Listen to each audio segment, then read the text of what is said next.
Hey, Bible readers, I'm Tara-Leigh Cobble, and I'm your host for the Bible Recap.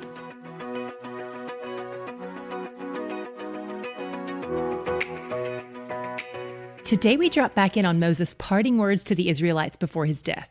And he starts with a command we've heard often, but we've never really drilled down on it. God has commanded us to love him. The word love here indicates emotion. It's action adjacent, but it's emotion specific. How do you command a feeling? Jen Wilkins says, "The heart cannot love what the mind does not know." And I'm guessing that by fixing your eyes on his word daily, by looking for him in Scripture instead of for yourself, that you love him more now than you did 75 days ago. The more we take our eyes off ourselves and get to know this infinitely lovable God, the more we will love him. Moses speaks specifically to the adults among the crowd who were alive even when the Exodus happened, and he reminds them again to remember who God is and what he has done for them. In 11:16, he tells them to pay attention to their hearts. There are things around them that will entice them to worship them, and they have to be vigilant to not be led astray by these new shiny things. If they stay faithful to God, no nation will overtake them. God has already proven that he can defeat bigger armies. There's an interesting image at the end of chapter 11. He tells them to choose between blessing and cursing, represented by two different mountains, Mount Gerizim, the Mount of Blessing, and Mount Ebal, the Mount of Cursing.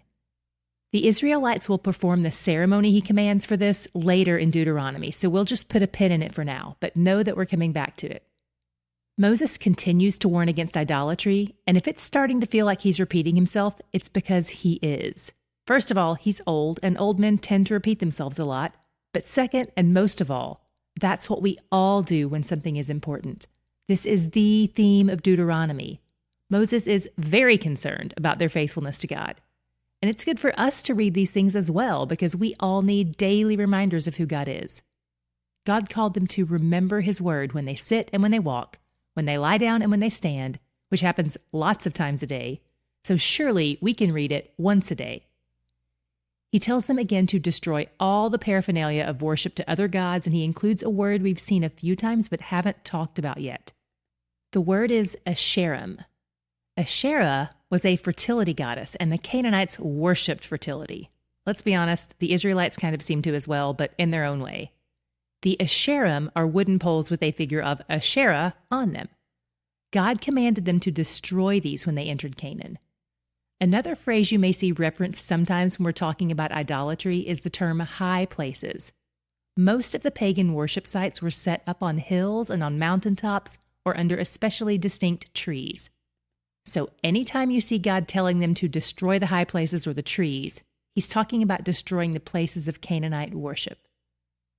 Moses also reveals that there will be a major shift in how some of the laws and sacrifices work once they get into the Promised Land. First, in 12:5, he says there will be one specific place in the Promised Land where God will make his dwelling place.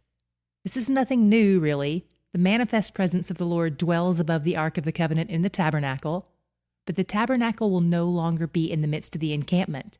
It will be in the midst of a whole new land, and they're going to be spread out over that land, which is the size of the state of New Jersey. There will be Levites allotted to live among each tribe, but the tabernacle, wherever it goes, is the only place where they can offer burnt offerings. Moses says that all the Israelites will travel to that one place, even if their allotment of land is far away. And when they go, that's where they will worship God and make their sacrifices to him. I don't know how you felt reading this, but I kind of panicked. If I had been an Israelite and I wasn't in the tribe that got the tabernacle, I would be scrambling to marry into whichever tribe did. Not because I don't like to travel, but because I would want to be as close as possible to wherever that mercy seat was going to be. I cannot imagine having to move away from the presence of God. But one thing they all get to start doing once they enter Canaan is eating meat whenever they want. And even the people who are unclean can eat meat too. What this likely implies is that up to this point, the only meat anyone could eat was meat that had been offered to God. And since having that offering come in contact with an unclean person would make it unclean, then unclean people had to be vegetarians by default. So now with this new situation unfolding where they'll all be spread out instead of living in one encampment, they'd have to travel a long way to make sacrifices.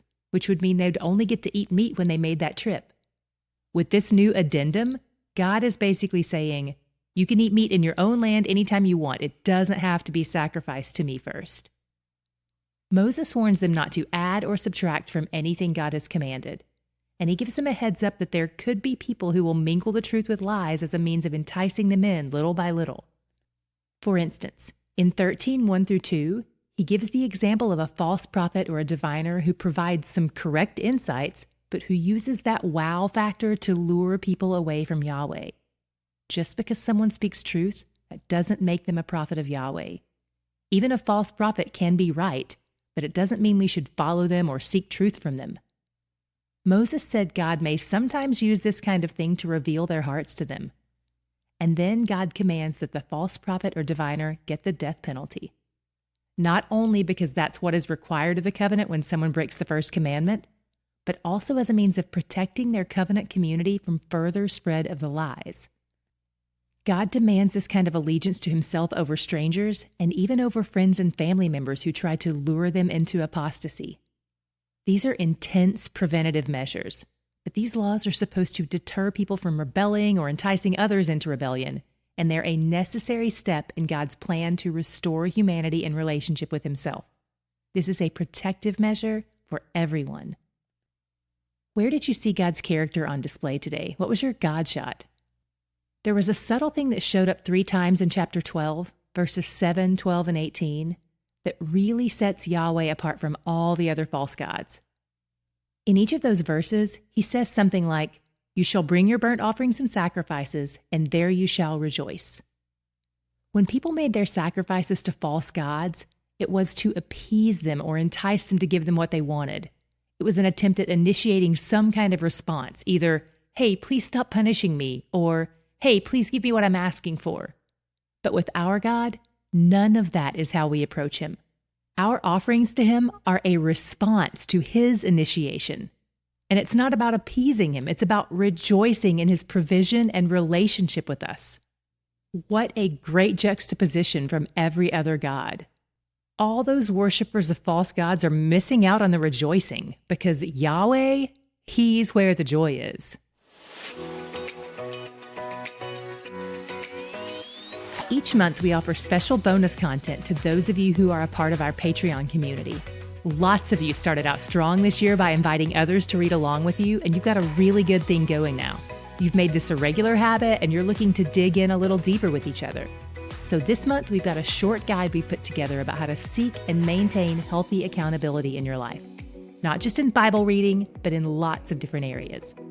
This has been a fantastic resource for us through the years and for me personally, and we think this will be a really practical tool for you to have in your toolbox too.